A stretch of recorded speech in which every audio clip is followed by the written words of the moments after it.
وفا سے ہے نا، وفا کافی کفایت سے، وافی وفا سے ہے۔ اس میں آدم تو نہیں، مگر مانا اس کا بھی ہے کہ اللہ ان کے لیے بالکل کافی وافی پورا کافی ہے، وفا سے۔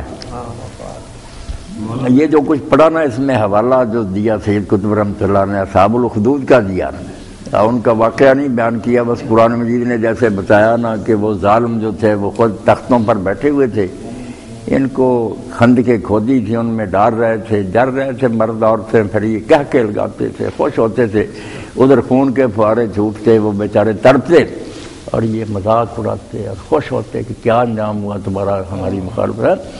تو اس کا حوالہ دیا کہ بس پتہ کہ یہی شکل نہیں کہ آدمی دنیا میں جیت جائے، اللہ والے مارے جاتے ہیں مگر اللہ تعالیٰ انہیں فاتح شمار کرتا، آخری زندگی جو اس میں وہی کامیاب ہیں۔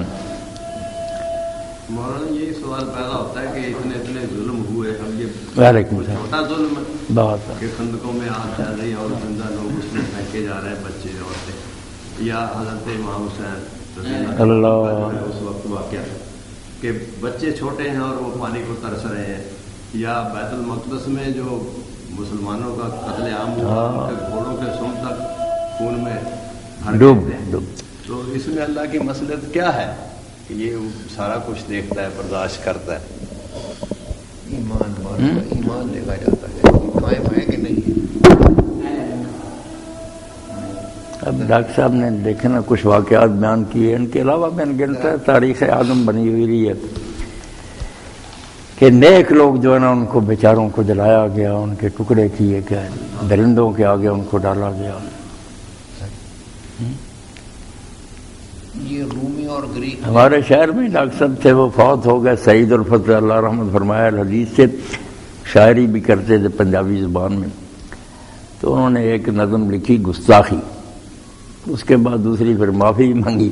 گستاخی میں یہی کا لمبی تھی، اس میں سے ایک آدھ شعر مجھے یاد ہے، وہ کہتا تو ویخدا رہا نظیر لا کے، اللہ تعالیٰ سے کہتا تو قادر ہے مجھے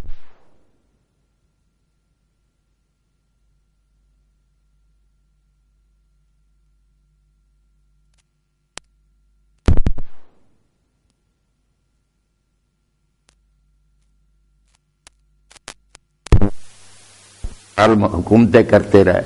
بعد میں پھر دوسری نظر میں کون اعتراض کرنے والا، بس جذبات میں بہہ گیا۔ تو حالات تو ایسے ہی ہیں کہ کبھی تو واقعی نا دل جو ہے نا بالکل ڈریے ہو جاتا ہے کہ کوئی خدا ہوتا کو پکڑ، صرف اللہ کی کتاب مدد کرتی ہے۔ اللہ یہ سمجھاتا ہے کہ جس طرح آج کے بعد کل ہے، تم پریشان نہ ہو، جیسے آج ایک ڈاکے مار رہا ہے، عیش و عشرت کی زندگی گزار رہا، ہوٹلوں میں کھانے کا، کل وہ پھانسی پر لٹک جائے تو آج کے عیش کا کیا فائدہ ہو؟ اسی طرح یہ ہے کہ یہ لوگ ٹھیک ہے اس دنیا میں بظاہر فاتح نظر آتے ہیں، خوش قسمت، مگر مرنے کے بعد ہی برق اٹھے گا، آج کے بعد کل آئے گا۔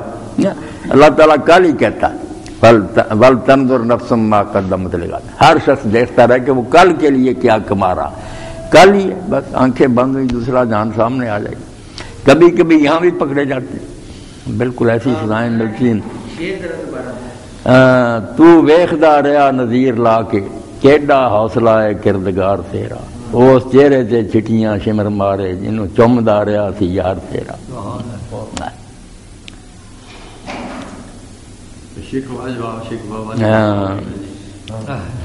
جو آپ نے بات کی وہ بھی ہے نا کہ نیک لوگ جیسے حدیث پاک میں آتا ہے کئی لوگ اپنے عمل سے وہ بلند مرتبہ حاصل نہیں کر سکتے، اللہ تعالیٰ انہیں مصائب میں مبتلا کر دیتا، مصیبتوں کے ذریعے پھر ان کا مقام بہت اونچا ہو جاتا۔ یہ راز ہیں اللہ تعالیٰ کے، کئی لوگ ہیں جن کی غلطیاں اسی سلسلہ میں مجرا ہو جاتی، کاٹی جاتی ہیں، نیک لوگوں کے درجے بلند ہوتے ہیں۔ یہ لوگ بہت یہی سوال کرتے ہیں کہ بہت سوال، مسلمانوں پر ہی کیوں ظلم ہو رہا ہے؟ یہ تو ڈاکٹر صاحب دفتر بھرے ہوئے ہیں، لوگ ہمیشہ سے یہ سوال کرتے، کتابوں میں کہ حضرت حسین کے ساتھ یہ کیا ہوا، فلاں کے ساتھ کیا ہوا۔ ڈاکٹروں کی میٹنگ میں یہی بات ہو رہی تھی کہ ایک بچہ لے کے آتے ہیں، اس کو سخت نمونیا ہے، چھوٹا بچہ ہے، ڈاکٹر صاحب کہتے ہیں کہ اس کو انجیکشن لگے گا، بچہ انجیکشن دیکھ کے نا وہ کہتا ہے جی بہت ظلم ہو رہا ہے میرے ساتھ، اور ماں باپ ہنس رہے ہوتے ہیں کس کے فائدے کے لیے. اب اس بچے کے دماغ میں اور ماں باپ کے دماغ میں اتنا فرق ہے. اچھا کام تو یہ اللہ تعالیٰ کرتے ہیں، ہم اپنے دماغ سے سوچتے ہیں جس کا ہمیں حق نہیں ہے، اس لیے پریشانی ہوتی ہے. بالکل یہی سوال جو ڈاکٹر صاحب نے کیا نا، اور جیسے یہ جواب دیا، یہی مودودی صاحب رحمۃ اللہ علیہ کی کتاب جو ہے نا تفہیمات جلد اول، اس میں ہے کوتاہ نظری. اس کا عنوان رکھا کوتاہ نظری. 4-5 سطریں آدمی نے لکھ کر بھیجا کہ میں نے ایک بچے کو دیکھا، چند دن کا تھا، منہ کھول رہا تھا، درد سے چیختا تھا، قطرے ٹپکائے جا رہے تھے، ماں باپ کے سامنے وہ تڑپ تڑپ کے مر گیا. تو اللہ جب رحیم ہے، قادر مطلق ہے، تو یہ کیوں ایسا کرتا؟ تو مولانا نے پھر یہی جواب ڈاکٹر صاحب والا کئی صفحے کوتاہ نظری، کہ ہماری نظر چونکہ تھوڑی دور تک ہے، ہمیں وہی پتہ جو ہم دیکھتے ہیں، اس لیے ہم نے سوچتے ہیں. اللہ تعالیٰ کے دماغ سے سوچیں تو پتہ چلے نا کہ ان چیزوں میں کیا راز اور کتنی بلائیاں ہے. مشکل ہی مسئلہ. یہ جو ابھی ڈاکٹر صاحب نے بات کی کہ یوں لگتا ہے کہ ظلم و ستم مسلمانوں پر ہی ہے، یہ ثابت نہیں ہے. امریکہ میں دیکھیں انہوں نے وہ نیگرو ریڈ انڈینز کی نسل ہی ختم کر دی، آسٹریلیا میں، اور اس طرح اب یہ نیگروز ہیں. تو دنیا بھر میں اس کی مثالیں ہیں کہ جو جابر لوگ ہوتے ہیں قومیں، یہودیوں پر بھی کہتے ہیں ہٹلر نے ایسا ظلم کیا. پھر دوسری بات ہٹلر والی مثال بھی ہے. پھر اور بات یہ ہے کہ یہ جو ظلم و ستم ہے نا مالی، کہ استحصال کرنا، چھین لینا کسی کی چیزیں، یہ تو غیر مسلم اقوام میں بہت زیادہ ہے. یہ دولت کی تقسیم، غلط تقسیم، غیر منصفانہ، یہ امریکہ میں، یورپ میں، ہر جگہ پر ہے. یہ بہت زیادہ سرمایہ دارانہ نظام اسی پر چل رہا. تو جہاں تک مسلمانوں کا ہے اس میں ظاہر ہے ایک خاص بات بھی ہے کہ جہاں جس کے پاس کوئی مال ہوگا اسی کے گھر چوری ہوگی.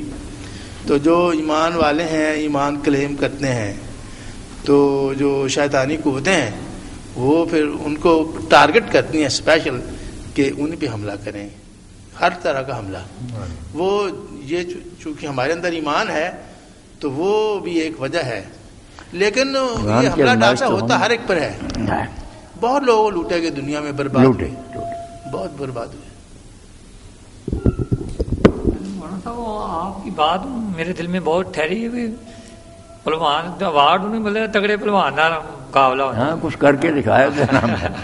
یہ بات تو میرے بھائی اللہ تعالیٰ نے کہہ دی نا کہ کیا لوگوں نے سمجھ لیا کہ اتنا کہنے پر چھوڑ دیے جائیں گے کہ ہم ایمان لائے اور ان کو پرکھا نہیں جائے گا. میں نے ان سے پہلوں کو بھی پرکھا ہے، لفظی وہاں فتنہ کا ہی بولا. اب فتنہ جو اصل میں تو آگ پر جو بھونتے ہیں گوشت اس کو کہتے ہیں نا، وَلَقَدْ فَتَنَّا الَّذِينَ مِن قَبْلِهِمْ. ہم نے ان سے پہلوں کو بھی بھون کر دیکھا ہے، اس لیے تمہیں بھی دیکھیں گے کون تم سے سچے ہیں اور کون جھوٹے ہیں. یہاں تک کہا کہ اللہ کے رسول اور مومن جو تھے اس وقت کے پکار اٹھتے تھے کہ اللہ مدد کب آئے. نبی تک چیخ اٹھتا تھا ایسی ایسی آزمائشیں آتی. تو جنت جیسی چیز پھر مفت میں تو اللہ حالات نہیں کرتا، آزمائشیں. جی پہلے بھی ذکر کیا تھا عطاء اللہ شاہ بخاری مرحوم نے ایک جگہ وہ لکھا ہے کہ میرے ایک جاننے والے تھے، وہ قادیانی ہو گئے، اور ایک دن کہنے لگے کہ شاہ صاحب ایسی لذت آتی ہے نماز میں، بالکل وسوسہ نہیں آتا. انہوں نے کہا جب ایمان ہی نہیں ہے تو شیطان کیسے آئے گا؟ جب تو وہی آتا ہے جہاں مال ہو، اور تمہارے ایمان ہی نہیں تو شیطان نے کیا کرنا ہے؟ وسوسے تو ایمان والے کے دل میں ڈالے گا نا وہ. چلو یہ اصحاب الاخدود کا بھی تھوڑا سا واقعہ جو صحیح مسلم شریف میں ہے نا اس کا ذکر ہو جائے. کہ ایک بادشاہ تھا تو اس نے اپنے ساتھ جادوگر رکھا ہوا تھا، اس سے مدد لیتا تھا. تو بوڑھا ہو گیا جادوگر، تو اس نے کہا مجھے کوئی لڑکا دو ہونہار جس کو میں یہ علم سکھا دوں. تو ایک لڑکا تلاش کیا گیا، وہ پھر اس کے پاس جاتا تھا، سیکھتا تھا. تو راستے میں کسی راہب کا بھی مکان تھا، کوئی عیسائی مذہب کا درویش اور عالم بھی عبادت کے لیے اس نے بنا رکھا تھا مکان. یہ اس کے پاس سے گزرتا تھا تو اس نے دیکھا تو سمجھا کہ وہ جادوگر کی بجائے یہ طریقہ ٹھیک، وہ تو کفر یہ سارا یہ ہے دین. بیٹھنا شروع کر دیا. اب دیر ہو جاتی، وہ راہب کہنے، جادوگر کہنے لگا تو کہاں رہتا؟ گھر والے پوچھنے لگے. تو اس نے پھر عالم نے کہہ دیا یار اس کا کوئی نقصان نہیں، تو کہہ دیا کر کہ جادوگر کے پاس دیر لگ گئی تھی، گھر والوں کو یہ کہہ دیا کر، انہیں کہہ دیا کر، جادوگر کو گھر والوں نے دیر سے بھیجا، اس طرح اپنا کام چلاتا رہا، سیکھ گیا، راہب کا دین بھی اس نے سیکھ لیا۔ تو ایک دن آ رہا تھا تو ایک درندے نے یا آئندے نے راستہ روکا ہوا، کوئی گزر نہیں سکتا تھا۔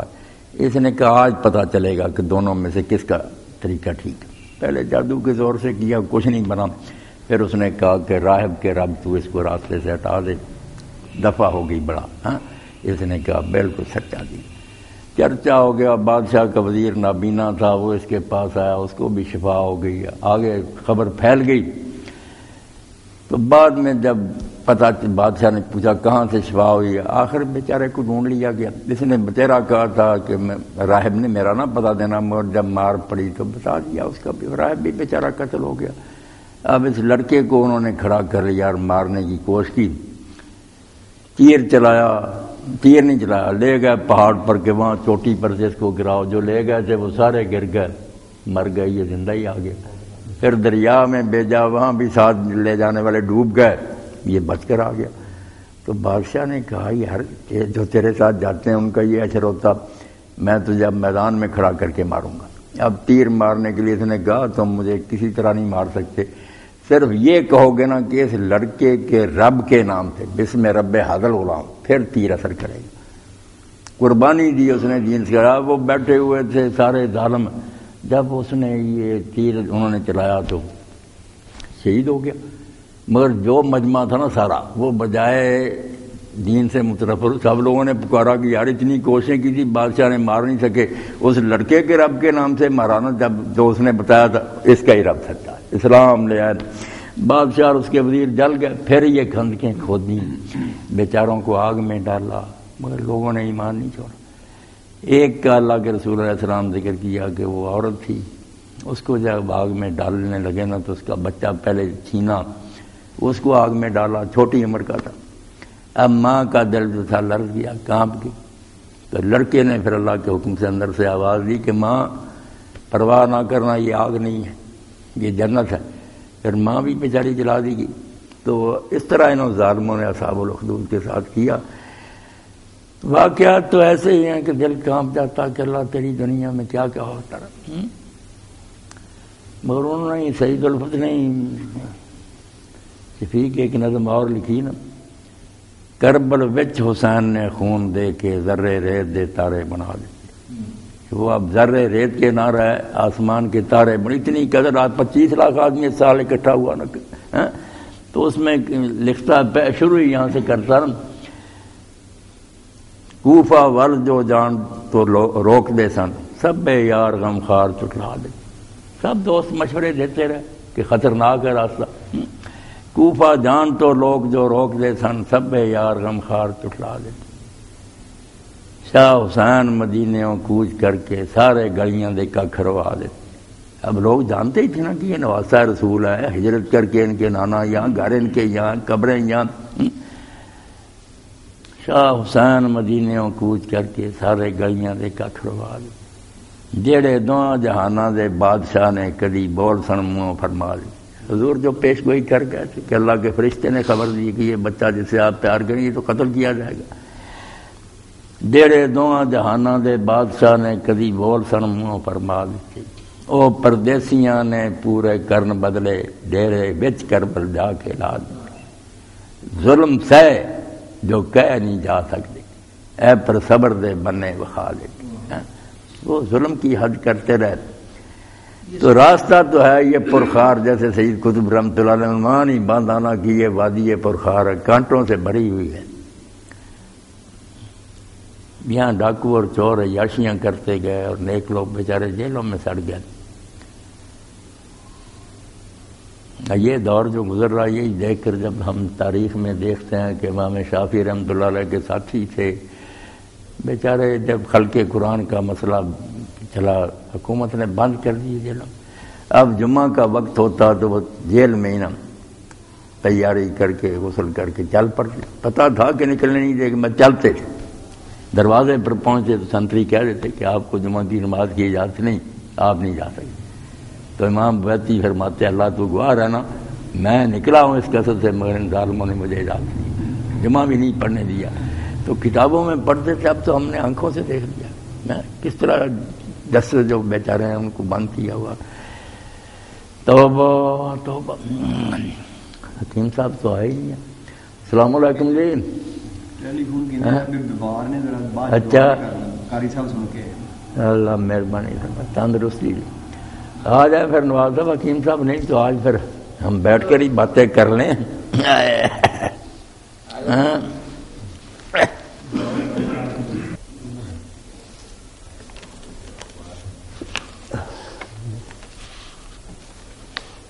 اعوذ باللہ من الشیطان الرجیم. بسم اللہ الرحمن الرحیم. جب کوئی اچھی چیز پڑھتے ہیں تو پھر جی چاہتا ہے بھی سب کو سنائی جائے. تو ایک تو کسی جگہ پڑھا تھا بھی قائد اعظم رحمۃ اللہ علیہ جب پاکستان بنا تو انہوں نے آفیسر جو فوجی نہیں تھے تو وہ انگریز رکھ لیے. تو انہوں نے جب ہمارے سپاہی یا دوسرے چھوٹے افسر تھے یہ ان کے ساتھ گستاخی کرنے لگ پڑے بھی پاکستان بن گیا ہے. پتہ نہیں یہ بات سچ ہے یا جھوٹ ہے, میں نے پڑھی ہے. تو وہ پھر چھوڑ کے چلے گئے آفیسر, استعفیٰ دے کے بھی ہم نے نہیں یہاں رہنا, اور ان کو کہہ گئے بھی آپ لڑ لڑ کے مریں گے. تو وہ ہم دیکھ رہے ہیں بھی لڑ لڑ کے مر رہے ہیں, وہ دوسروں کو مار رہے ہیں, مسلمان ہی آپس میں. تو یہ کسی نے چند اشعار لکھیں گے, ہم روئیں گے. لازم ہے کہ ہم بھی روئیں گے دن رات اذانیں سن کر بھی, ہم لمبی تان کے سوئیں گے, ہم روئیں گے. ہم پیٹھ پہ ڈنڈے کھا کر بھی نہیں جاگیں گے, اور جان بچا کر بھاگیں گے, ہم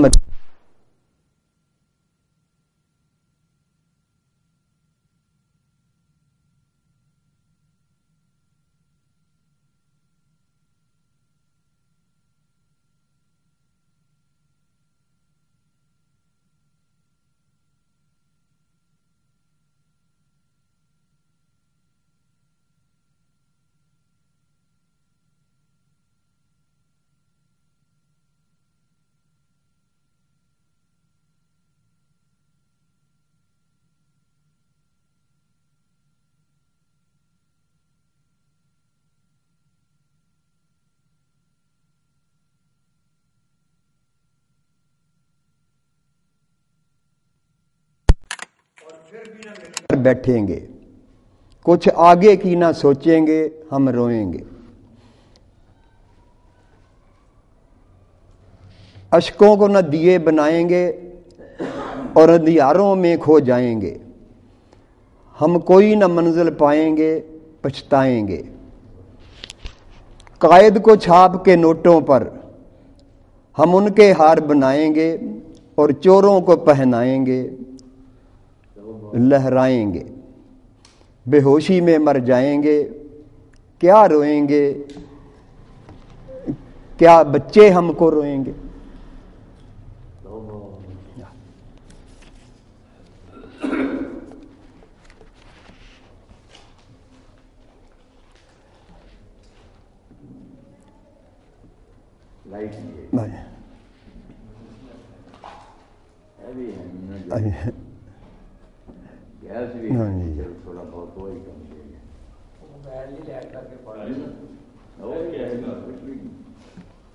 نہیں گیس تو ہے ہی نہیں, ہیٹر ہی نہیں چل رہے.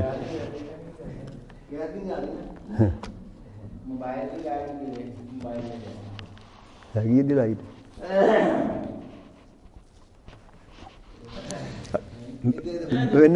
بڑی ہے. تھی کر میں آپ کر کتوں نپنی نہیں مینو تو فڑا دو نہیں کوئی کافی ہے جی کوئی کافی ہے.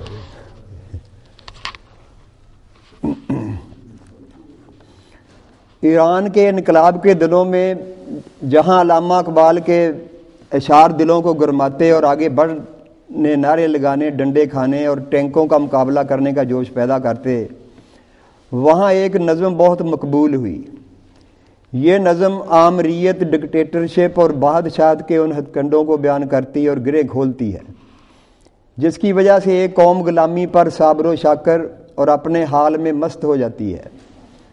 یوں تو فارسی کی یہ نظم کافی لمبی ہے، تو اس کا تھوڑا سا ترجمہ ہے۔ ایک تنگ و تاریک کمرے کی تنہائی میں مجھ پر سیاست کی ایک رمز آشکار ہوئی۔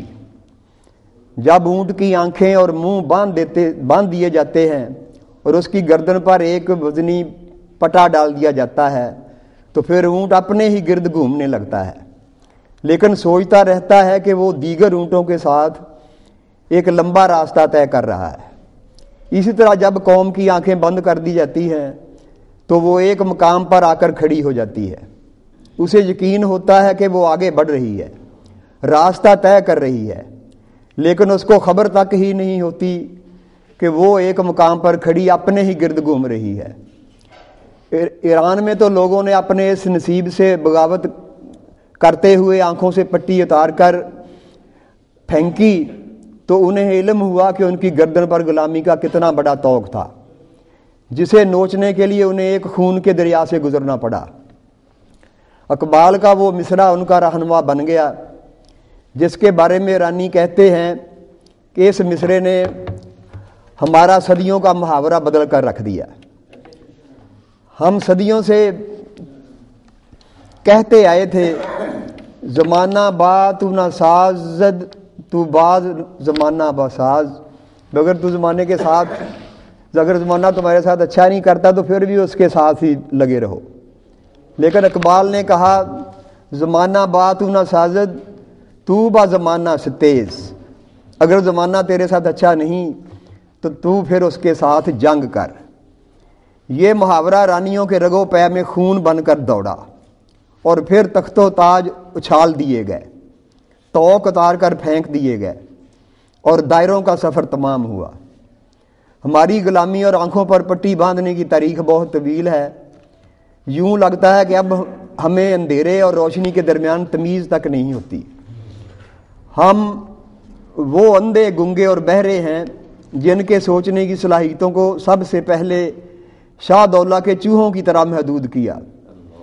انگریز جب اس برِ صغیر میں آیا تو اس نے ایک نعرہ لگایا، بہترین جمہوریت مقامی یعنی گراس روٹ جمہوریت ہوتی ہے۔ مقصد یہ تھا کہ اے بیوقوف لوگو، تم عقل و ہوش سے عاری ہو، اس لیے تم صرف سڑکیں بنانے، کنویں کھودنے اور نالیاں پکی کرنے کا کام کرو۔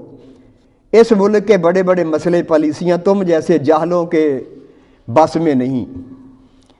کس سے جنگ کرنی ہے، کب جنگ کرنی ہے، کون دوست ہوگا کون دشمن ہوگا، یہ فیصلہ ہم نے کرنا ہے۔ اور پھر آنکھوں پر ایسی پٹی بندھی اور اس سفر کو آخری منزل سمجھنے والی قوم نے انگریز کو اپنے علاقوں سے ایسے غلام فوج میں بھرتی کر کے دیے کہ جن کو خانہ کعبہ پر گولیاں چلانے کا حکم ملا تو انہوں نے بلا چونو چراؤ اس پر عمل کیا۔ عراق میں غازی انور پاشا کی مسلمان خلافت کی علمبردار فوجوں سے ٹکرانے کو کہا تو انہوں نے کہا اگر انگریز اس قوم پر اعلیٰ پالیسی اور بڑے عالمی مقاصد میں حصہ دار بنا لیتا تو یہ غلامانہ کام کون کرتا۔ ہم نے تو یہ آنکھوں کی پٹی کھولنے کی بار بار کوشش کی، لیکن جیسے اونٹ کو چھانٹے مار کر واپس پٹی باندھ دی جاتی ہے، ہمارے ساتھ بھی وہی ہوا۔ آزادی کی تحریک اور پاکستان کے قیام کی منزل ہم نے یہ پٹی کھول کر حاصل کی، لیکن پھر ہماری یہ آزادی انگریز کے ان پروردہ لوگوں کو پسند نہ آئی، اور ایک دن اکتوبر 1958 میں اس قوم کی آنکھوں پر ایسی پٹی باندھی گئی کہ تقریروں، بیانوں اور تحریروں میں اس قوم کے وہ رہنما جو عزت و تکریم کے نشان تھے گالی بنا دیے گئے۔ مولوی فضل الحق، سردار عبدالرب نشتر اور حسین شیر وردی سہروردی جیسے لوگوں کا نام اس قوم کے غداروں میں شامل ہو گیا۔ آنکھوں پر پٹی اتنی مضبوط تھی کہ ان کے دلوں کی دھڑکن قائد اعظم کی بہن محترمہ فاطمہ جناح کو جس طریقے سے شکست دی گئی، یہ قوم یہی سمجھتی رہی کہ ہم آگے کی منزل کا سفر طے کر رہے ہیں۔ میں اکثر سوچ میں پڑ جاتا ہوں کہ اگر اس وقت محترمہ فاطمہ جناح کی جگہ قائد اعظم جنرل ایوب خان کے مقابلے میں الیکشن لڑ رہے ہوتے تو کیا جنرل ایوب اور ان کے باوردی ساتھی قوم کے مستقبل اور اس کی سیکورٹی کے نام پر دھاندلی کر کے انہیں بھی ہرا دیتے، اور اس قوم کی آنکھوں کی پٹی ویسے ہی رہتی۔ اس کے بعد جب بھی اس قوم نے یہ آنکھوں کی پٹی اتارنے کی کوشش کی، گردن کا توق ڈھیلا کیا، ایک شام ملک کے در و بام میں ایک آواز گونجی، میرے عزیز ہم وطنوں، ہم انتہائی نازک موڑ پر ہیں، ہمارا مستقبل خطرے میں ہے، ہمارا دفاع کمزور ہوتا جا رہا ہے۔ اور ان سب نے انگریز کی وہی ترکیب بار بار آزمائی۔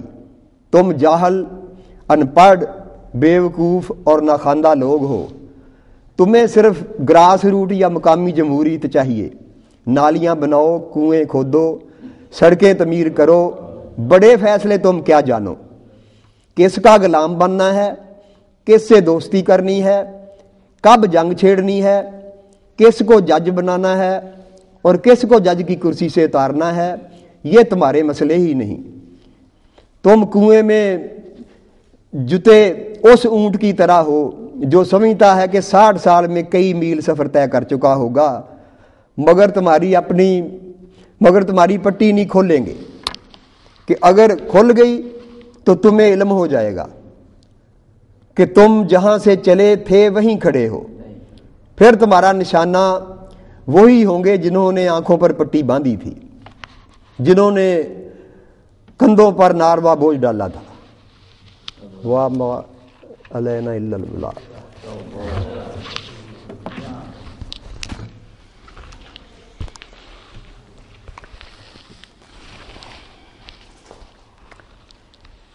اعوذ باللہ من الشیطان الرجیم، بسم اللہ الرحمن الرحیم۔ ان بطش ربک لشدید۔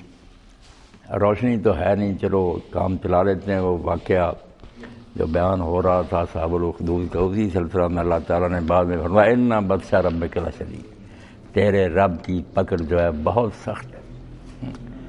دیر گیرد سخت گیرد مرد، دیر سے پکڑتا ہے، مگر جب پکڑتا ہے تو پھر کوئی چھڑانے والا نہیں آتا، بس بے پناہ گرفت ہوتی ہے اس کی، کہیں پناہ نہیں ملتی۔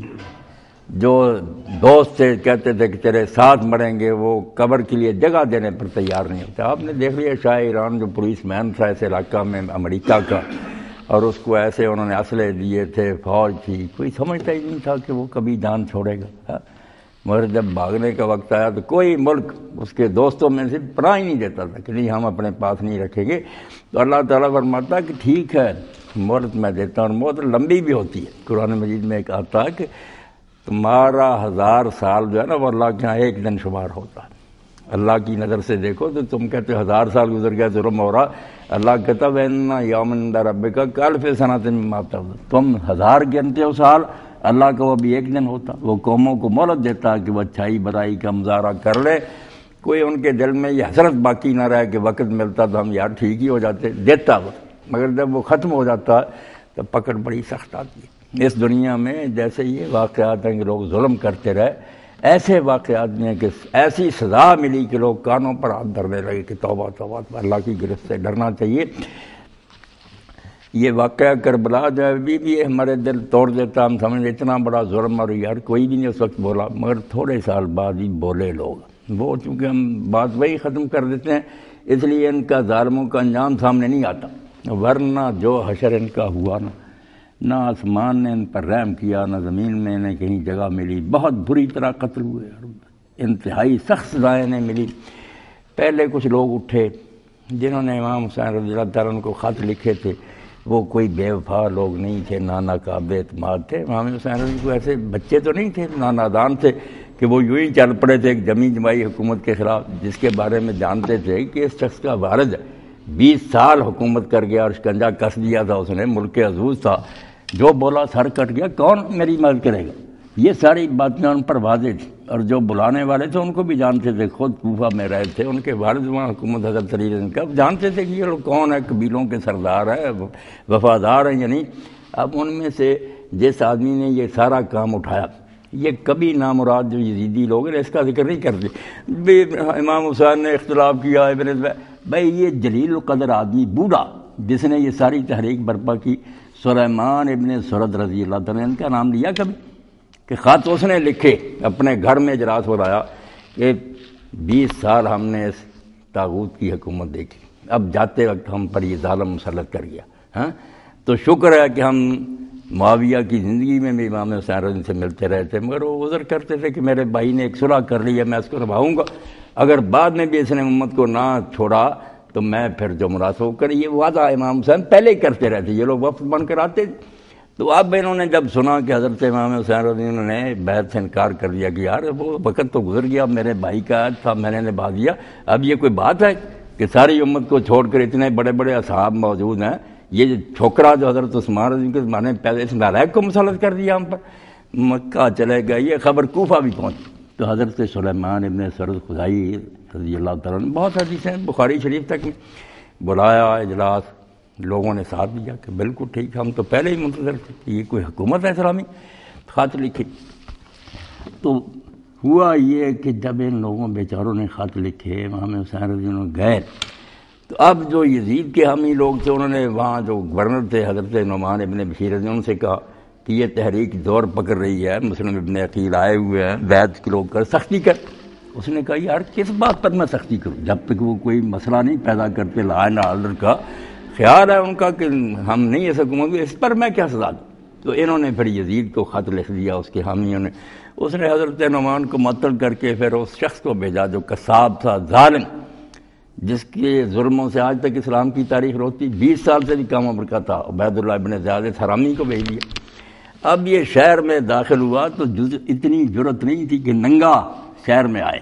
کوفہ سارا امام حسین کے ساتھ تھا، چند لوگ حکومت کے حامی بھی، منہ چھپا کر امام حسین کا حلیہ پیر بنا کر حجازیوں والا رات کے وقت شہر میں داخل ہوا، نقاب ڈالا ہوا تھا. اب لوگ بیچارے منتظر تھے امام حسین کے، سارے جا کر پاؤں چومنے لگے، ہاتھ چومنے لگا، السلام علیکم یا ابن رسول اللہ. یہ خاموش رہا، ظالم بڑا مکار تھا.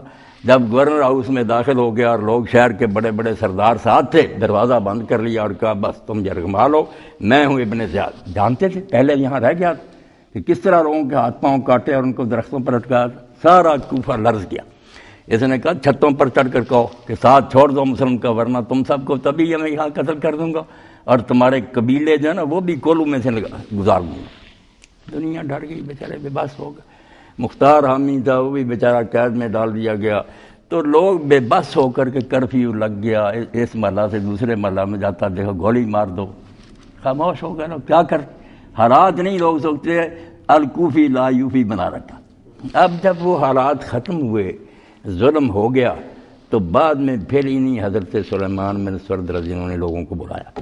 انہوں نے کہا بھائی ہم نے خط لکھا تھا، ہمارے بلائے پر وہ آئے، ٹھیک ہے حالات دوسرا رخ اختیار کر گئے، ابن زیاد نے شہر پر قابو پا لیا، مگر الزام تو ہم پر آ گیا نا کہ کوفہ والوں نے امام حسین کو بلایا. اب تم اگر اس داغ کو دھونا چاہتے ہو تو یہاں بیعت کرو، حلف اٹھاؤ کہ ہم یا بدلہ لیں گے خون کا یا جانیں دے دیں گے. تو یہ پھر توابون کی تحریک اٹھی، کئی ہزار آدمیوں نے وہاں اقرار کیا. ذہن مقرر ہو گیا کہ فلاں دن پھر نکلیں گے. جب دن آیا 16,000 میں سے 4,000 آدمی نکلے. لوگ ساتھ نہیں نہ دیتے، وقت پر ڈر جاتے ہیں. تو یہ 4,000 آدمی پھر کربلا محلہ گیا. وہ رات انہوں نے امام حسین رضی کی قبر پر گزاری، روتے رہے، اور اتنا کبھی لوگوں کو روتے نہیں دیکھا گیا. شرمسار سے کہ بے شک ہم مجبور ہو کر دیے گئے، مگر یہ ڈبہ تو ہم پر بہت بڑا آیا کہ ابن رسول ہمارے پاس قتل کر دیا گیا اور ہم گھروں میں بیٹھے رہے. تو 4,000 کو لے کر پھر حضرت سلیمان بن سرد روانہ ہو گئے شام کی طرف. ادھر ابن زیاد کا لشکر آ گیا، مقابلہ ہوا، یہ بیچارے مارے گئے. جس طرح انہوں نے جانیں دی نا، وہ ایک ایک کی شہادت پڑھنے کے لائق، کس طرح وہ میدان میں جاتے تھے اور علانیہ کہتے تھے کہ ہم نے تو اپنی جانیں اللہ کے لیے بیچ دی ہیں، ہم کو واپس نہیں جانا چاہتے، فتح نہیں پائیں گے، شہید ہو جائیں گے. مختار جو تھا ان دنوں میں یہ قید میں تھا. اس نے پیغام بھی بھیجا کہ سلیمان آپ لوگ نیک ہیں، یہ ہیں حرامی، آپ ان سے نہیں نبٹ سکتے، صبر کریں، مجھے نکلنے دیں، موقع ملا میں بدلہ لوں گا، میرے ہاتھ سے یہ ظالم ختم. مگر حضرت سلیمان نے کہا پتہ نہیں یار تیرے بھی کیا سیاسی عزائم ہیں، تم لوگ اپنے اپنے الو سیدھے کرتے ہو، ہم تو اپنی ندامت کی وجہ سے نکل رہے ہیں کہ ہم مدد کیوں نہیں کر سکے. ہمیں تیرے سیاسی منصوبوں سے کوئی نہیں۔ جب شہید ہو گئے اسے خبر ملی، پھر بھی اس نے خیر افسوس کا پیغام باقی جو بچ گئے تھے ان کو بھیجا۔ اب اللہ کو جو منظور ہوتا اس کو کوئی روک نہیں سکتا، بے شک یہ باڈی گارڈ رکھ لیں اور سکیمیں بنا لیں، اس راستے روک لیں، مگر اللہ تعالیٰ وہیں سے کوئی راستہ نکال لیتا ہے ان کو سزا دینے کا۔ اب مختار کو عبید اللہ ابن زیاد نے بعد میں قید خانے سے منگوا لیا اور جلاد کو تیار کر دیا کہ مختار کا سر اڑا دو۔ آدمی بڑا قابل تھا، اس کے باپ جو تھے ابو عبید ثقفی، انہوں نے حضرت عمر رضی کے زمانہ میں بڑا مار کا سر کیا تھا، ورنہ سارے مسلمان کچلے جاتے۔ قادسیہ کی جنگ میں اگر وہ عبید جو تھا اور اس کے بھائی پل پر نہ لیٹ جاتے ہاتھیوں کا، مسلمان مارے گئے۔ عبید وہ جسر کا واقعہ ہے، اور بہن اس کی مختار کی صفیہ حضرت عبداللہ بن عمر رضی کے گھر تھی۔ اللہ تعالیٰ اپنی تقدیر کے لیے راستے بنا لیتا۔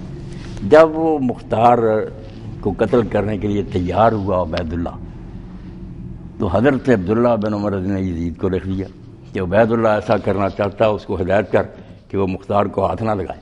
اب یزید اس لیے کہ وہ پہلے امام حسین رضی کے قتل سے بہت ذلیل ہو گیا تھا، چاہتا تھا کچھ لوگ جو ان کو ممنون کروں۔ اس نے کہا ابن عمر نے سفارش کی ہے، بہت بڑے آدمی ہیں، اس پر تبھی عمل ہونا چاہیے۔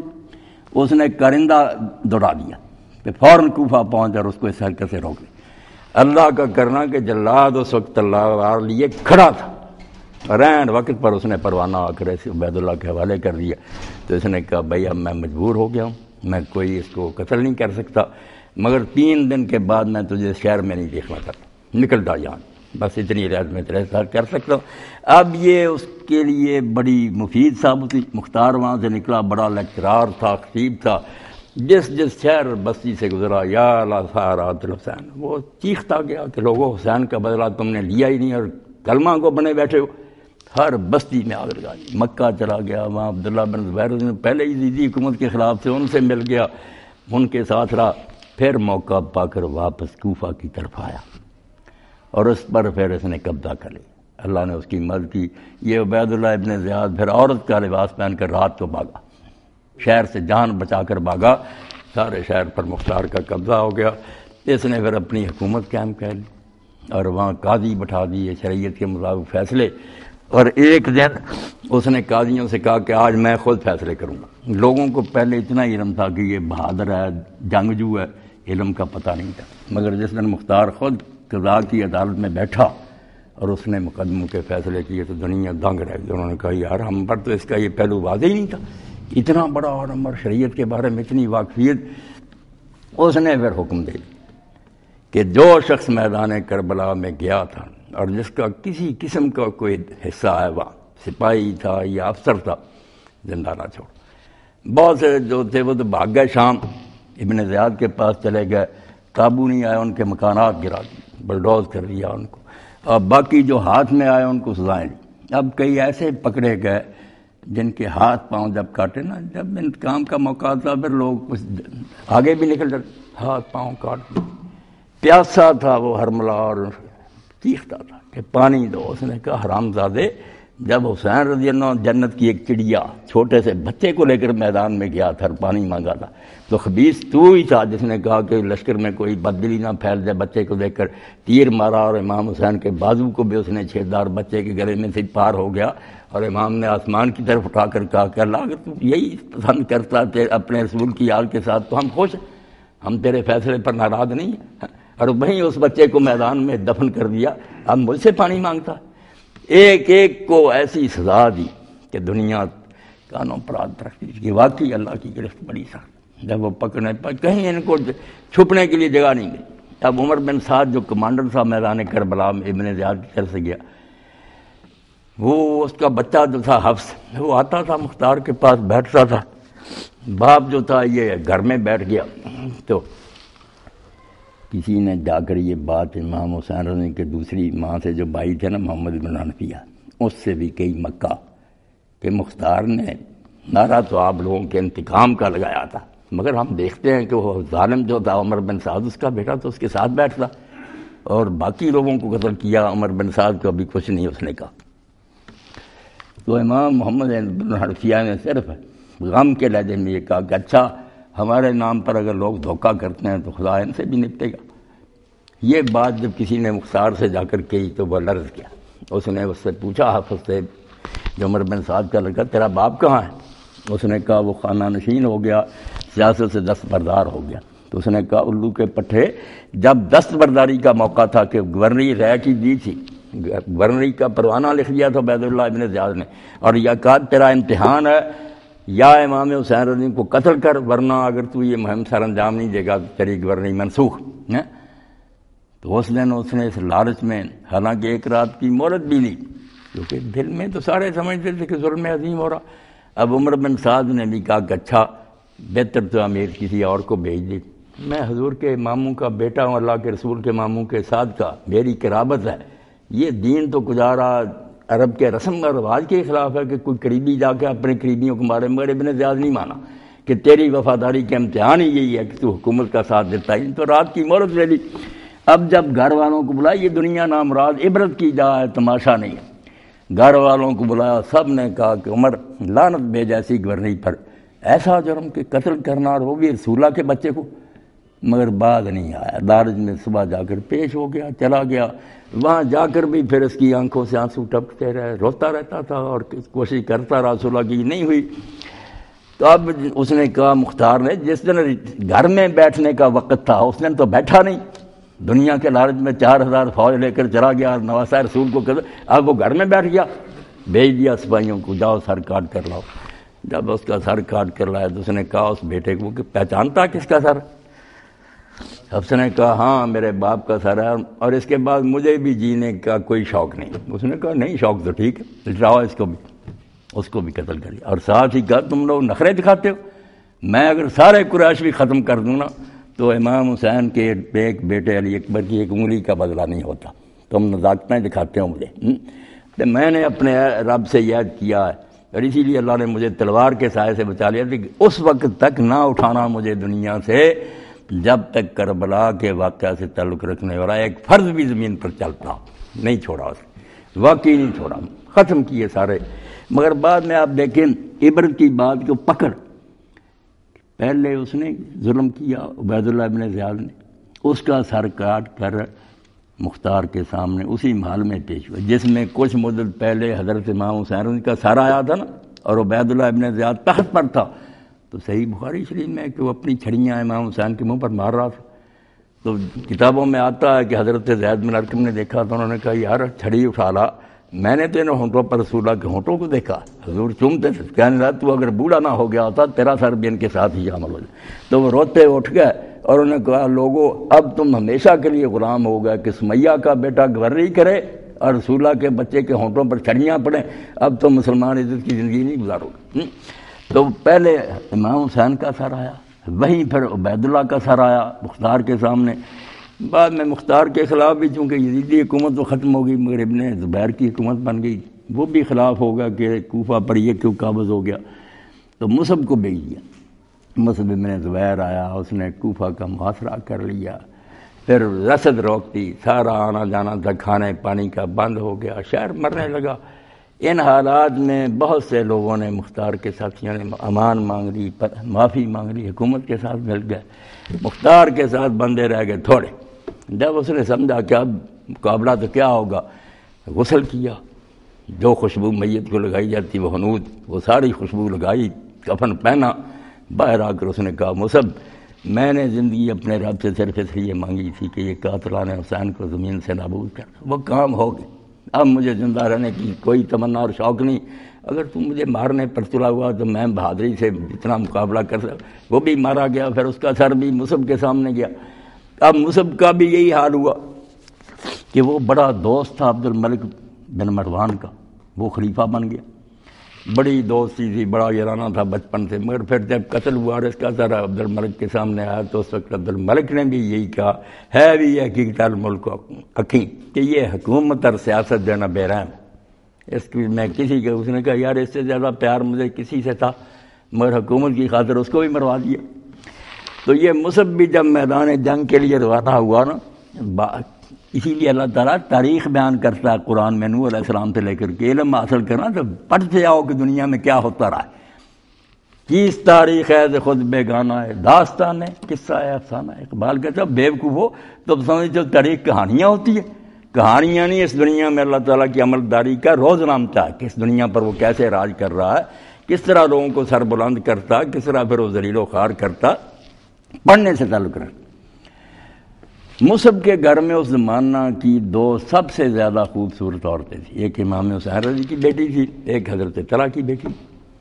اب یہ مختار جب مصعب چلا ہے نا مقابلہ کے لیے، تو اس نے کہا، حضرت حسین رضی کی بیٹی نے راستے میں کھڑی ہوگی، اس نے کہا مصعب تم دیکھتے ہو کہ حالات کیسے ہو گئے، تم ان حالات میں کیوں جا رہے ہو؟ تو اس نے جواب میں کہا لم یترک ابو کے لبن الحرۃ عذرا، کہنا تیرے باپ نے کسی شریف زادے کے لیے کوئی بہانہ نہیں چھوڑا۔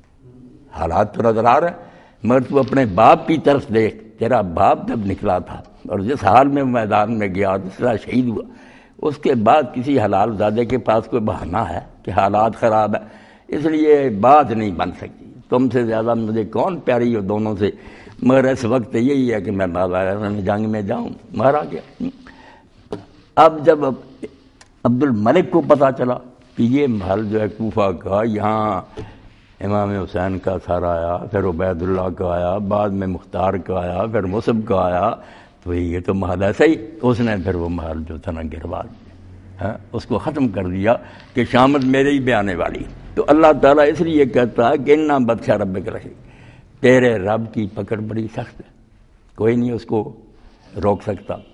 اور یہ آپ دیکھتے ہیں کہ امیر معاویہ کا خاندان جو تھا ابو سفیان کی اولاد، ان کا تو سلسلہ فوراً ہی ختم ہو گیا نا، امت نے اتنی نفرت کا اظہار کیا، بعد میں جو ہم بنو امیہ کہتے ہیں وہ تو مروان اور اس کی اولاد ہے نا، دوسرا جو ساتھ خاندان انہی میں سے ہے، مگر وہ قبیلہ ہی دوسرا، انہوں نے حکومت سنبھالی اور کرتے رہے، اور وہ بھی اس لیے کچھ مدت گزار گئے کہ عبد الملک نے حکومت پر بیٹھتے یہ فرمان جاری کیا، حجاج ابن یوسف جیسے ظالم کو لکھا کہ خبردار ابو طالب کی اولاد جو ہے اس پر ہاتھ نہ ڈال۔ ہم نے دیکھا کہ ابو سفیان کی اولاد میں سے انہوں نے امام حسین کے ساتھ کیا، اور ابو طالب کی اولاد تو ان کی حکومت دیر پا نہیں رہی، بس معاویہ کے بعد یزید 3 سال رہا، اس کے بعد صرف 40 دن بیٹا چھوٹا 23 سال کا تھا ذرا، اس کا نام بھی مروان تھا، معاویہ، وہ بنا 40 دن صرف، وہ بھی اندر ہی رہا، کوئی حکومت نہیں کی، اور آخر اس نے نکل کر خطبہ دیا، اس نے کہا لوگوں اگر یہ حکومت کوئی اچھی بات ہے تو ہم نے اس سے لطف اٹھا لیا، اور اگر برائی ہے نا تو ٹھیک ہے، میرے باپ دادا نے یہ برائی سے میل لی، قبروں میں جو آپ دیتے ہوں گے، میں یہ بوجھ نہیں اٹھا سکتا، جس کو تم چاہتے ہو امت میں سے بنا لو۔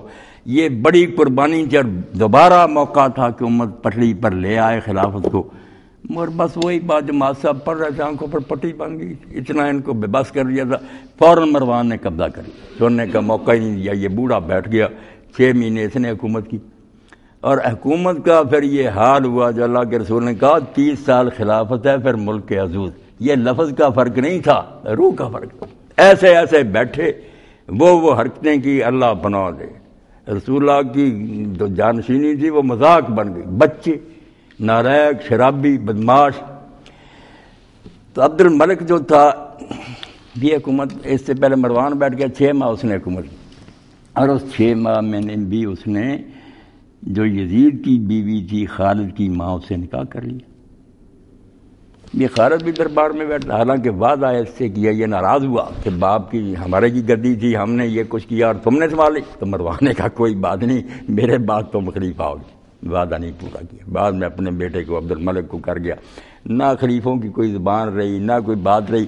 حالانکہ آپ اسلام تاریخ پڑھیں نا عرب کی، عرب میں ہر برائی تھی، جوا، شراب، زنا، قتل، سب کچھ تھا، مگر بات کے پکے تھے۔ ایک ہی بات تھی عربوں کے پاس جس کی وجہ سے اسلام ان میں آیا کہ اتنی جنگجوئیوں اور خون ریزیوں کے ہوتے ہوئے جب بات منہ سے کہہ دیتے نا عرب، کسی سے وعدہ کر لیا اس کو نبھاتے تھے، حتیٰ کہ جنگل میں اگر 2 دشمن ہتھیاروں سے مسلح آمنے سامنے آ گئے، مگر ایک نے کہہ دیا یار تو میری امان میں نے وعدہ کر لیا تجھے نقصان، اسی وقت دونوں ہتھیار اتار کر پھینک دیتے، اکٹھے سوتے، اکٹھے سفر کرتے، کوئی اپنے قول سے پھرتا نہیں تھا۔ اور یہ ان کا اتنا مسلمہ تھا کہ اپنی مجلسوں میں وہ رات کو جب بیٹھتے، سمر کہتے تھے اس کو، داستان کوئی بیٹھ جاتے تھے، پھر اشعار سننے، نظمیں سننی، تو سیموئل کا قصہ عرب ضرور سنتے تھے کہ یہ روایت ختم نہ ہو جائے. اب سیموئل بن عادیہ کون کہ ایک قبیلے کا سردار تھا. جب امرؤ القیس اپنے دشمنوں سے تنگ آ کر بھاگا شام کی طرف تو جو اس کے پاس ساز و سامان تھا وہ اس نے نہ بھاگتے بھاگتے سیموئل کے حوالے کر دیا کہ یار یہ میرا سامان اپنے پاس امانت رکھ رہا, خود بھاگ گیا. اب دشمن آ گئے, انہوں نے قلعہ گھیر لیا, پتہ چل گیا کہ اس کا سارا مال و دولت اس کے پاس ہے. انہوں نے سیموئل کو بلا کر کہا کہ قلعے کے اوپر آ, ہماری بات سن, یعنی ہماری دشمنی کوئی نہیں, تو درمیان سے نکل جا, اس کا سامان ہمیں دے دے, تو کیوں اس لڑائی میں آتا. اس نے کہا اس میں کوئی شک نہیں کہ میری تمہاری کوئی جنگ نہیں, مگر میں عرب ہوں, وہ میرے پاس رکھ گیا, میں نے اس وقت سامان وصول کر لیا, امانت رکھ لی, نفع مجھے کوئی نہیں, مگر میں اب اپنی بات سے نہیں پھر سکتا. کچھ ہو جائے نا, میں اپنے قول کو اگر گندا کر دوں, میری بات نہ رہے, تو سارے عرب میں تو بوڑھی عورتیں تک چرخا کاٹتے کہیں گے کہ سیموئل کوئی عرب نہ نکلا. یہ نہیں ہو. اب آپ دیکھیں, حیرت کی بات ہے کہ سیموئل کا ایک ہی بچہ تھا اور وہ خود بوڑھا ہو چکا تھا, بیٹا گھر پر نہیں تھا. وہ باہر سے آیا, دشمنوں نے پکڑ لیا, انہوں نے کہا چھت پر آیا, انہوں نے کہا یہ بیٹا تیرا ہے؟ اس نے کہا تو بوڑھا ہو گیا نا, ہاں, کوئی بعد میں اولاد کی امید تو نہیں. انہوں نے کہا اب بھی دے دے سامان ورنہ تیرے سامنے ذبح کر دے. انہوں نے کہا ذبح کر دو, بیٹا میں مروا لوں گا, زبان اپنی کو گندی نہیں کروں. یہ وفا جب سے اس کی ضرب المثل ہو گئی تھی. اس لیے خلیفے اور زبان سے پھرنے. یہ عبد الملک جب پھر گیا اپنے بعد اس نے عمر بن سعید کو عہدہ نہ دیا, خود ہی سنبھال لیا. تو ایک بدبو ملنے کے لیے, ابھی تھوڑی بہت رمک تھی نا, اب تو ہمارے جیسے ہو گئے لوگ کچھ نہیں کہہ سکتے, ظالم جو دیجیے. تو ملنے کے لیے آیا تو عبد الملک نے نا پوچھا اس سے, خلیفے نہیں, کہ عبد الملک کے بارے میں تیرا کیا خیال, اپنے بارے میں. اس نے کہا عبد الملک تو مجھے سے ہی مر چکا, عبد الملک تو ہے نہیں دنیا میں. اس نے کہا میں تو زندہ ہوں. نہیں, اس دن ہی مر گیا تھا جس دن عمر بن سعید اشدق کو اپنے چچا کے بیٹے کو اس نے امان دی تھی مال میں کہ ہتھیار رکھ دے, میں تجھے اپنے بعد خلیفہ بناؤں گا, بعد میں دھوکے سے اس کو ذبح کر دیا تھا, اسی دن مر گئے. عربوں کی نظر میں عبد الملک اب دنیا میں نہیں ہے. یہ کوئی انسان ہے کہ زبان کر کے پھر جائے. تو خلافت جو تھی اس کا پھر یہ حشر ہوا کہ یزید کی نسل تو بس یہ مروانی چل پڑے. مگر عبد الملک نے اتنا سبق ضرور سیکھ لیا کہ حجاج سے کہہ دیا کہ آل ابی طالب جو ہے نا, ابو طالب کی اولاد کو نہ چھیڑنا. ان کو چھیڑنے کا نتیجہ ہم نے دیکھ لیا کہ آل ابو سفیان سے مسلمان ناراض ہو گئے, اور چند سالوں کے بعد ہی ان کی حکومت کا نام و نشان ہی رہا. تو اللہ کی پکڑ سخت ہے. ٹھیک ہے ہم کمزور ہیں, اس لیے بدل ہو جاتے ہیں کہ دنیا میں کیا ہو رہا ہوتا ایسے ہی آیا کہ ایسے لوگوں کو مہلت ملتی ہے, مگر پکڑ بھی بڑی سخت ہوتی, بہت بری طرح سزائیں ملتی ہیں. بڑے بڑے حکمران اس طرح دنیا سے مٹا دیے گئے. بس چلتے چلتے آپ حضرت الیاس علیہ السلام کا بھی سن لیں. قرآن کہتا ہے وَإِنَّ إِلْيَاسَ لَمِنَ الْمُرْسَلِينَ. جب یہ آئے ہیں بنی اسرائیل میں, اب وقت کا حاکم ہی بے دین ہو گیا. ہمارے حکمران کی طرح اس نے ایزبل شہزادی تھی, اس سے نکاح کر لیا. حالانکہ شریعت موسوی میں بھی ہماری شریعت کی طرح مشرک عورتوں سے نکاح حرام تھا. یہ فلسطین کی مشرکہ عورت تھی, ان قبیلوں میں شادی کر لی. اس نے آ کر کہا گھر گھر ہر شہر میں بال دیوتا کے مندر بنوا, اور وہاں چڑھاوے چڑھنے چاہیے, جانوروں کی قربانیاں, نیازیں پیش ہونے لگیں. بال دیوتا اس کو پوجتے تھے. تدون بالا تذرون احسن الخالقین. اللہ کہتا جگہ جگہ اس کے مندر, پجاری بیٹھے ہوئے ہیں, پوجا ہو رہی ہے. بادشاہ بھی کافر ہو گیا, مشرک. اب الیاس علیہ السلام کو اللہ تعالیٰ نے بھیجا, آپ نے بچیرا سمجھایا, مگر کوئی نہیں مانا. بہت کہا کہ تیرے باپ دادے کا دین کیا تھا, تو اس عورت کی وجہ سے ساری ملک میں کفر پھیلا دی. کوئی نہیں مانا. آخر حضرت الیاس علیہ السلام نے اللہ سے دعا کی کہ اللہ تعالیٰ میری کوئی ایسی مدد فرما کہ ان کی اکڑی گردنیں جھک جائیں. اللہ نے کہا پھر نہ 2.5 سال بارش نہیں ہوگی, دریا بھی سوکھ جائیں گے, نالے سوکھ جائیں گے, کنوؤں کا پانی نہیں ہوگا, یہ پیاسے مریں گے, اور پھر تیری محنت سماج کریں گے. میں اس طرح ان کی گردن جو ہے نا جھکوا دوں. ایسا ہی ہوا, بہت برا حال ہوا. اس بادشاہ نے پھر ایک وزیر اعظم سے کہا یار الیاس کو ڈھونڈو, کہیں ہم تو مارے گئے. وہ ڈھونڈنے نکلا, ادھر حضرت الیاس کو بھی حکم ہوا کہ چلے جاؤ اس کے سامنے. انہوں نے کہا بات کیا تو ظالم ہے, مجھے قتل کرنا. اللہ نے کہا کوئی نہیں, میں ساتھ ہوں, چلو. وہ وقت اب ختم ہو گیا. تو الیاس علیہ السلام آ رہے تھے, وزیر اعظم ملا, اس نے کہا الیاس یار ساری قوم مر گئی, چل بادشاہ ڈھونڈ رہا ہے. انہوں نے کہا ڈھونڈ رہا ہے, سارے اللہ کے پیغمبر قتل کر دیے اور میرے ساتھ بھی مخالفت کی, اب وہ تنگ ہوا تو مجھے ڈھونڈ رہا. چلو پیش ہوئے تھے. انہوں نے کہا بارش کی دعا کروں گا مگر یوں ہی نہیں ہوگی. اب مقابلہ ہوگا یہ بال دیوتا کے جو پجاری ہیں نا مندر کے، تیری ملکہ کے یہ مہنت ہے، یہ بھی میدان میں آئیں گے، میں بھی ہوں گا، مقابلہ ہوگا۔ اس مقابلہ میں یہ دیکھا جائے گا کہ گوشت میں بھی کروں گا، جانور ذبح یہ بھی، غیب سے جس کی قربانی کو آگ کھا جائے گی وہ سچا ہوگا، دوسرے جھوٹے ہوں گے، جو جھوٹا نکلے اس کو قتل کرنا پڑے گا۔ اب کئی سو پجاری تھا، بادشاہ انہیں لے کر نکلا، الیاس علیہ السلام نکلے، ایک پہاڑ تھا کوہ کرمل، اس پر سارا اسرائیل جمع ہوا، سارے ملک میں منادی، لوگ مقابلہ کے لیے آ گئے کہ یار دیکھیں کون سچا۔ تو جب مقابلہ کے لیے اکٹھے ہوئے تو حضرت الیاس علیہ السلام نے ان پجاریوں سے کہا کہ بھائی آدھا دن تم دعا کر لو اپنے دیوتا سے، زور لگا لو، اگر غیب سے دیوتا آگ ظاہر کر دے اور آپ کی قربانی کھا جائے تو آپ لوگ سچے۔ آدھا دن دعا ہوتی رہی، روتے رہے، چیختے رہے۔ حضرت الیاس علیہ السلام نے کہا یار دیوتا کہیں سفر میں نہ گیا ہوا، ذرا زور سے پکارو، کبھی ٹھٹھا کیا کہ سو نہ گیا، کچھ پلے نہیں، کرتے رہے، آدھا دن گزر گیا۔ پھر حضرت الیاس علیہ السلام نے فرمایا کہ خشک گوشت کو آگ نہیں لگی ان سے، اب کوئی حوض بناؤ، اس میں ایندھن رکھو، اس پر گوشت رکھ دو اور ارد گرد پانی ڈال دو، وہ پانی میں ڈوب جائے۔ لوگ حیران کہ پانی میں ڈوبا ہو گوشت، اور آپ نے اللہ سے دعا کی، لوگوں کے دیکھتے آگ ظاہر ہوئی، نہ پانی رہا نہ گوشت رہا، وہ لکڑیاں ختم، سارے لوگ سجدے میں گر گئے۔ سب نے کہا واقعی ہمارے باپ دادے ابراہیم اور اسحاق کا باپ ہی سچا خدا تھا، یہ جھوٹے دیوتا ہم کیوں ماننے لگے۔ اب حضرت الیاس نے کہا لے جاؤ ان مانتوں کو، ندی کے کنارے جا کر ایک ایک کی گردن کاٹی، مارے گئے۔ دعا آپ نے پھر کی تو بارش، اب بارش جل تھل ہو گیا، شہر تک پہنچنا مشکل ہو گیا۔ مگر جب یہ نامراد شہر میں پہنچا حاکم وقت اخی اب تو ملکہ ناراض، میں نہیں تب سے بات کروں۔ جس نے کہا کہ اس نے میرے سارے پجاری مروا دیے، تو نے اتنا بڑا معجزہ دیکھنے کے بعد ظالم پھر گیا، حکم دے دیا کہ الیاس کو گرفتار کر لو۔ اس نے کہا اس کا سر چاہیے مجھے، اس دنیا میں کیا کیا نہیں ہوا، بڑی ہوئی ظلمت۔ اب الیاس علیہ السلام سوئے پڑے تھے جب اللہ کا فرشتہ آیا کہ الیاس اٹھ، یہ کھانا ہے تیرے پاس گرم اور یہ پانی، یہ کھالا اور پیلا، اب 40 دن جنگلوں اور بیابانوں میں تجھے کھانا نہیں ملے گا، بھاگ کر کوہ سینا پر چلا جا، پہاڑ کی غار میں چھپ جا۔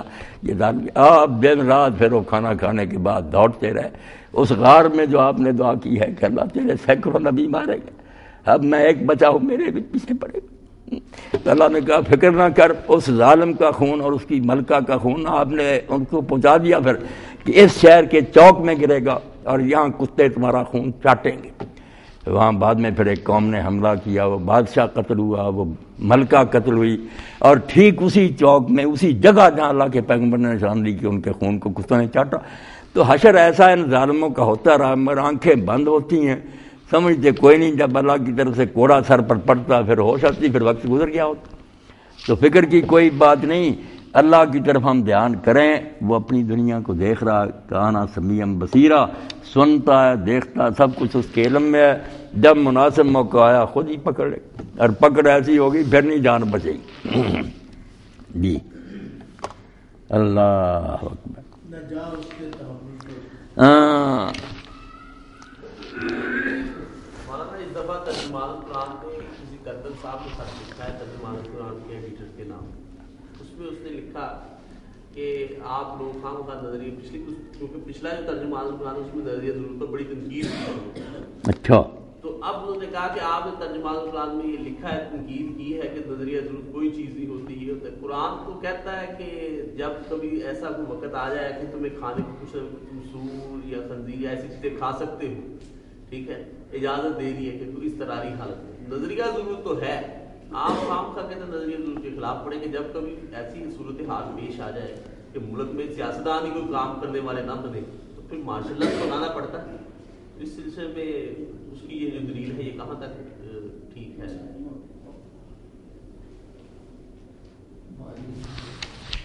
ہاں جی، فرمایا نا چوتھا حصہ مارشل لا کے لیے دلیل گاڑی۔ یہ دلیل مارشل لا کہ وہ جب محصور ہو گئے تھے حضور پاک صلی اللہ علیہ وسلم ببائے اپنے صحابہ کرام کے وادی وسطیٰ میں افریقہ میں، اس وقت ان کو جو تکالیف ہوئی تھی ان کو، تو اس نے کیا سکھایا ہوگا؟ یہ ترجمہ القرآن میں آیا حاجی صاحب جدوری کے ترجمان چھوٹا سا جواب بھی دیا ہوگا، جواب بھی میں بھی نیچے نہ لکھا اس کا تو خاطی دیا، وہ آخر میں جو خطوط ہوتے ہیں اس میں ہوگا. اللہ اکبر.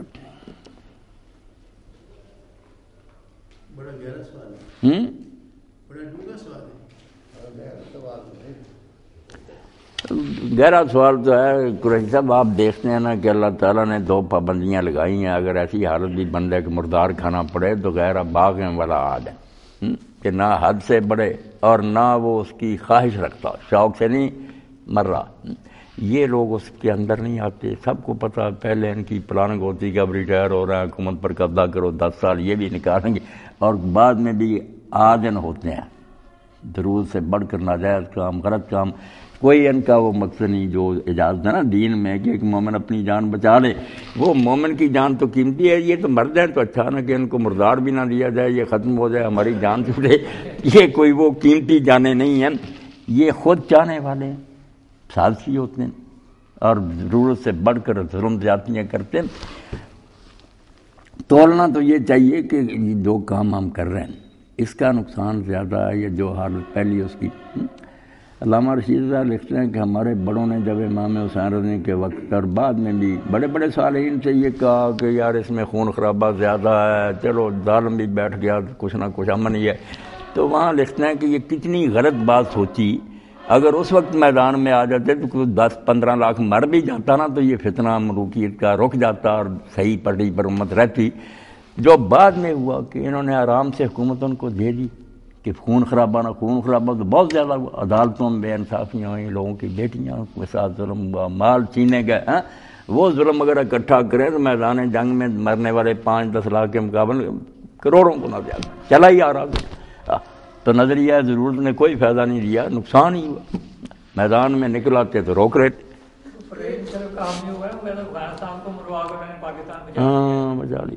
یہ ایک تو نظریہ ضرور تھا افراد کے نقطہ نظر سے کہ کوئی فرد تو، لیکن کوئی اور چیز ہے پوری امت کا یا کسی کمیونٹی کا ہو وہ اور اس میں تو عظیمت اسی میں ہے کہ اس کو ریجیکٹ کیا جائے. نہیں اگر یہی حالت ہے اجتماعیت کو پیش آ جائے فرد کو آئے یا اجتماع کو آئے، مقصد تو ہونا چاہیے کہ مقصد شرعی نقطہ نظر سے اعلیٰ ہونا چاہیے نا جس کے لیے وہ ضرور اختیار کی جا رہی نا.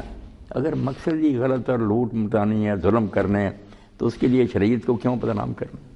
اس میں وہی قریشی صاحب کا نقطہ نظر درست ہے جی. یہ انفرادی جو ہے نا حرام حلال کا مسئلہ ہے کہ یہ ایک شخص کی جان جا رہی ہے تو اللہ تعالیٰ نے اس کو رخصت دے دی ہے کہ یہ کر لے، لیکن یہ قومی سطح پر یا اجتماعی سطح پر یہ نہیں ہے. وہ جو نظریہ ضرورت ہمارے یہاں آ رہا ہے وہ عدل و انصاف کا خون ہے، خون پوری قوم کا ظلم ہے. ظلم بالکل اس ایک شخص کو جیسے ابو ہے تمام جو ہے جج کوئی حلف اٹھانے کے لیے تیار نہیں تھا، وہ رفیق کھوکھے کو کہیں لے آئے. ایک دن پہلے وہ کہہ رہا ہے میں تمہارے ساتھ ہوں، اب وہ جو ہے ظالم کے ساتھ ہو گیا ہے، اور جو ظالم کے ساتھ ہے وہ سب سے بڑا ظالم ہے. کل ہی میں نے نواز صاحب پڑھا، خواجہ محمد شریف صاحب کا بیان تھا. اس نے کہا یار جب یہ ہوا نا کام، سارے جج ہائی کورٹ کے میرے پاس آئے سوائے چیف جسٹس. سب نے آ کر کہا کہ 2 جج تیار کریں اس کے خلاف پی سی او کے اور باقی دستخط کریں. ابھی بات کر کے گئے، میں گھر پہنچا، ان دونوں میں سے کئی سارے چیف جسٹس کے آفس میں تھے کہ ہم سے ہیلپ لے لو. ان کی بیگمات نے کہا آپ کیا کر رہے ہیں، بیویوں کے کہنے پر پھر گئے. تو یہ کوئی دینی مقصد نہیں، نہ کوئی غرض. یہاں کیا شرعی ضرورت ہے، بدماشی. یہ جو ہے عظیمت اور رخصت کا سوال ہے. ہاں رخصت تو یہی ہے کہ اپنی بکری طور پر جان بچا لو. اس سے دین بدنام ہو جائے گا یا ہمارے جو مسلمانوں پر کوئی ہدف آئے گا تو وہاں پر عظیمت دکھانی چاہیے. مولانا یہ تو دلیل کا اتنا مس یوز ہے کہ وہ جیسے لیبر منسٹر کہے نا کہ کیونکہ میں لیبر منسٹر ہوں اس لیے سارے لیبر روم میرے انڈر ہیں. ہاں بالکل. اللہ اکبر.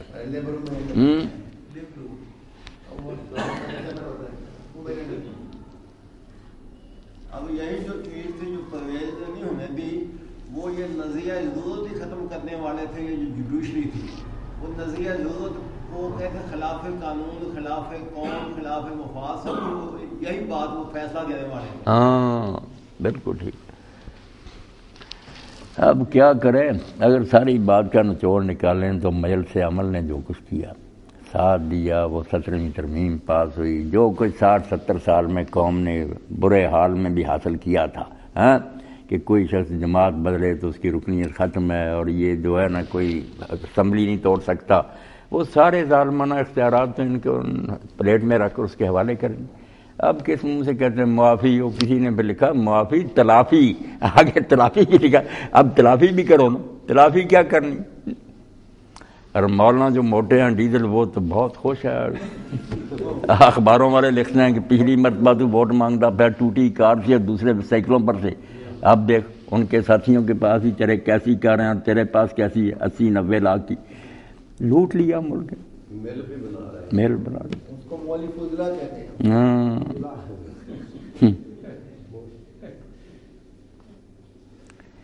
ان لوگوں کا چوتھائی صاحب حال یہ تھا جب تحریک پاکستان تھی، ان کو فرقہ گاندھویہ کہتے تھے، بریلوی علماء نا فرقہ گاندھویہ، یہاں تک ان دیوبندی مولویوں نے کہہ دیا تھا جو گاندھی کے ساتھ تھے کہ اگر نبوت جاری ہوتی تو مہاتما گاندھی نبی ہوتا، اور یہ ارتھیاں اٹھا کر جب ہندو مرتا اس کا جنازہ ساتھ اٹھا کر جاتے، پڑھتے جاتے، کفن و دفن میں شریک ہوتے، بالکل گمراہ ہو چکے، کھدر پہنتے، جو گاندھی کہتا مولانا حسین کرتے، اور اگر کسی نے کھدر نہیں پہنا مر گیا تو حسین نے کہا میں اس کا جنازہ ہی نہیں پڑھاؤں گا، اس نے گاندھی جی کی اپیل پر عمل نہیں کیا، بیڑا غرق ہو گیا۔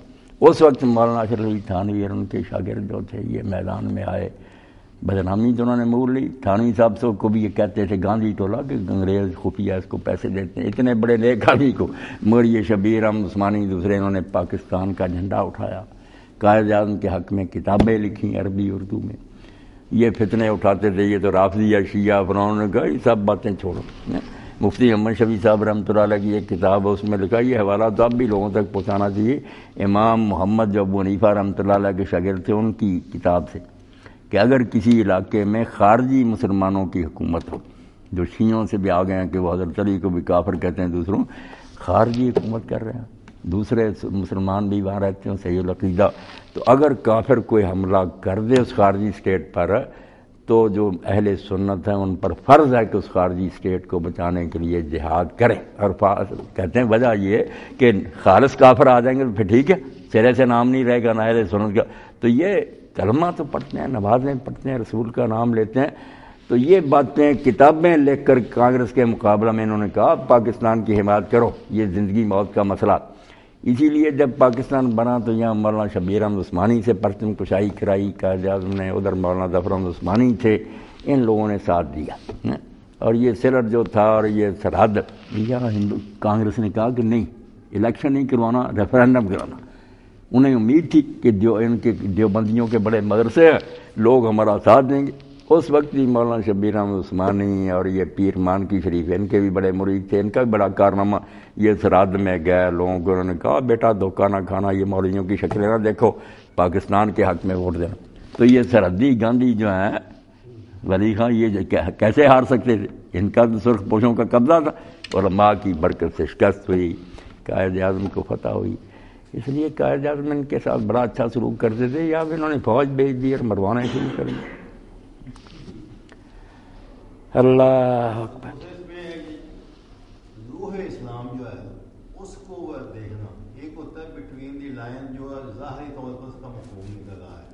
اب یہ دیکھیں جب وہ فاطمہ جناح کھڑی ہوئی تو جتنے علماء تھے یہ سب دیوبندی دوسرے عیسائی جو کہتے تھے عورت سربراہ نہیں ہو سکتی، لیکن مولانا مودودی رحمۃ اللہ علیہ انہوں نے ایک ہی فکرے میں سب ان کی دلائل جو ہے ختم کر دیا، انہوں نے کہا کہ وہ عورت ہے اس ایپ کی اس میں سب ایوب خان جو ہے وہ شرافہ ایوب ہی ہے، وہ ایوب بھی ہے، صرف مرد ہے، مرد ہونے کے علاوہ اس میں ہے بھی ہے۔ مولانا اصلاحی صاحب نے اس کے خلاف بڑا رسالہ ہی لکھ دیا تھا، بہت مودودی صاحب کی دشمنی میں یہ بھی بہ گیا۔ بصیرت جو ہے وہ خداداد ہے۔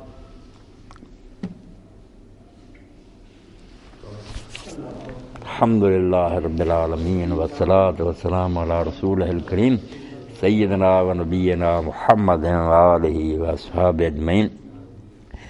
اللہم انصر الاسلام والمسلمین واخذل الکفرۃ والمشرکین ربنا افرغ علینا صبرا وثبت اقدامنا وانصرنا علی القوم الکافرین ربنا لا تجعلنا فتنة للقوم الظالمین ونجنا برحمتک من القوم الکافرین اذهب الباس رب الناس واشف انت الشافی لا شفاء الا شفاؤک شفاء لا یغادر سقما وصلی اللہ تعالی علی خیر خلقہ محمد وآلہ وسلم۔ ہوں جڑا اگلا ہونا الیکشن تو بعد ہی ہونا۔